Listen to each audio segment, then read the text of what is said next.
Do you want to learn how to knit your first top-down seamless sweater? Well, then the Amara sweater is going to be the one for you, because it is one that it's pared back, kept very straightforward, with everything explained in detail. So it's a very, very good way of learning how to do a top-down seamless raglan sweater. Now, if this seems really intimidating to you, then I would definitely suggest jumping into the workshop, because the workshop is going to give you the baby sweater and the adult sweater. Benefit of starting with the baby is everything is really small, so that you can make your mistakes, learn all the techniques on a small scale, and then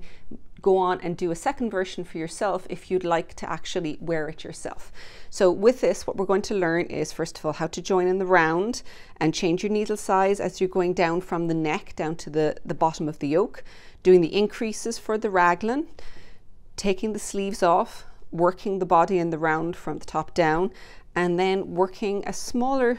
magic loop or double pointed needles for the sleeves, so that you can actually learn all the different techniques that you're going to need for working in the round, both in a larger and a smaller scale. Now, if you have knit sweaters before, but that you want a nice basic sweater that you can use for customizing or putting in your own stripes or adding in a little bit of extra, Amara is actually going to be a really useful one as well, because you can take this and do some color play and